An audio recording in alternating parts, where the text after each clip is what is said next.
সংশোধনীর জন্য ডক্টর মনমোহন সিং এর সরকার এই রাজ্যের সরকারের সঙ্গে প্রস্তাব রেখে বোঝাপড়া করে যে বিল সংসদে পেশ করার কথা ছিল, সময়ের অভাবে যেটা পেশ করা যায়নি।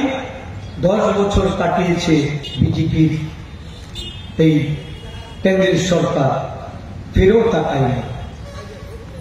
আর যখন এই লড়াইটা নিয়ে আদিবাসীদের কাছে গেছে, আদিবাসীরা মনে করেছে সঠিক অর্থে একটা লড়াই হবে, কিন্তু আজকে ওই মুখোশটা খুঁজে পড়েছে।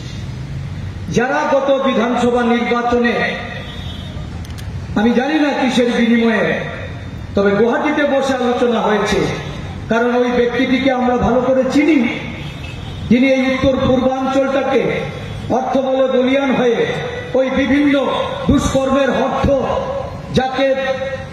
যার তহবিল স্থিত করেছে, এই অর্থ বলে বলিয়ান হয়ে সমস্ত পূর্বাঞ্চলটাকে আজকে সেখানে জ্বালিয়ে পুড়িয়ে ছাড়খাড় করে দিচ্ছে।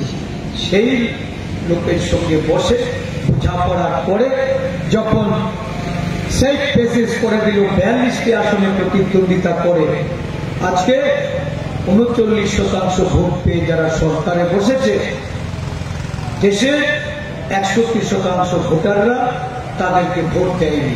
এই রাজ্যে 61% ভোটাররা তাদের ভোট দেয়নি।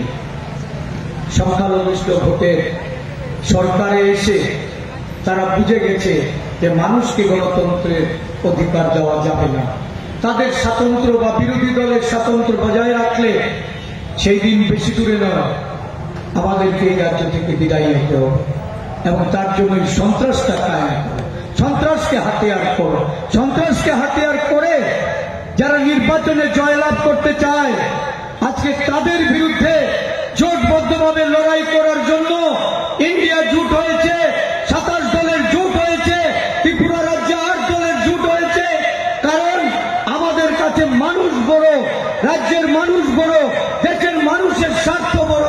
আমরা চিহ্নের মধ্যে সীমাবদ্ধ নেই, ভয় পাবেন না।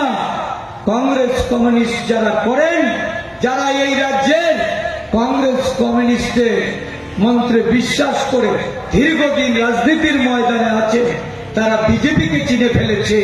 তাই তারা কিভাবে ভোট দেবে আপনাদের মাথা ব্যথা নয়। আপনারা আপনাদের কেন্দ্রীয় নেতৃত্বে বলুন যে গণতন্ত্রকে শ্রদ্ধা করুন, মানুষের গণতন্ত্র হরণ করবেন না, মানুষকে ভোট দিতে দিন। দল বেঁধে মানুষ ভোট দিলে দেখবেন পরিণতিটা কি, বুঝতে পারবেন এই রাজ্যের মানুষ কোন পথে কোন দিশায় চলছে।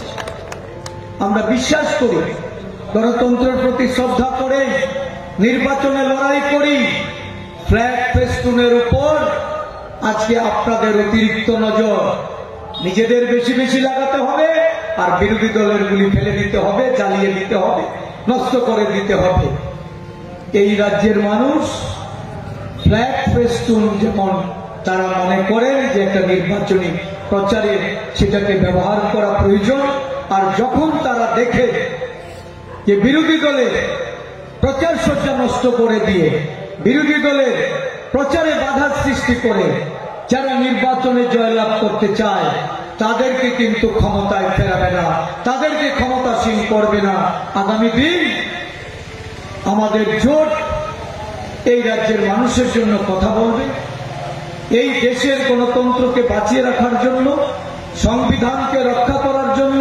কারণ সংবিধান পাল্টে দেওয়ার একটা গভীর ষড়যন্ত্র শুরু হয়েছে। ওই আরএসএস এর হাত ধরে যারা দেশটাকে শাসন করে আজকে দেশের সংবিধানকে অমান্য করছেন, ঘৃণা করছেন, সংবিধানকে পাল্টে দিয়ে ওই মনুসংহিতাকে এই দেশে যারা প্রতিষ্ঠিত করতে চাইছেন, আজকে তাদের বিরুদ্ধে দেশের মানুষের লড়াই শুরু হয়েছে। মানুষ টের পেয়ে গেছে। সতর্ক হতে হবে। আপনাদের এই লড়াইটা শুধু সংসদ নির্বাচিত করে দিল্লিতে প্রেরণ করার মধ্যে সীমাবদ্ধ নয়। কারণ যে লড়াই শুরু হয়েছে, এই লড়াইয়ে কিন্তু দেশের সংবিধান রক্ষা করতে হবে, এই লড়াইয়ে কিন্তু গণতন্ত্র পুনরুদ্ধার করতে হবে, এই লড়াইয়ে কিন্তু মানুষের যে বেঁচে থাকার অন্ন বস্ত্র বাসস্থানের অধিকার, সেই অধিকার আপনাদের সংবিধানের মৌলিক অধিকারগুলিকে দেশের মানুষের কাছে এটাকে তুলে ধরতে হবে। আমি মনে করি যে আমরা এই জোটবদ্ধ লড়াইয়ে সারা দেশে মানুষকে আজকে আমরা আশান্বিত করেছি। মানুষ বুঝতে পেরেছে 37% ভোট পেয়ে যারা কেন্দ্রে ক্ষমতাসীন হয়েছে গত নির্বাচনে, 63% ভোটার আজকে ঐক্যবদ্ধভাবে মাঠে লড়াই করছে। আর এই লড়াইটাকে ভয় পেয়ে পোস্টার ফেস্টুন ছিঁড়ে যারা জিততে চাইছে তাদের জয় এটা কোনো অবস্থাতেই সম্ভব হবে। আমি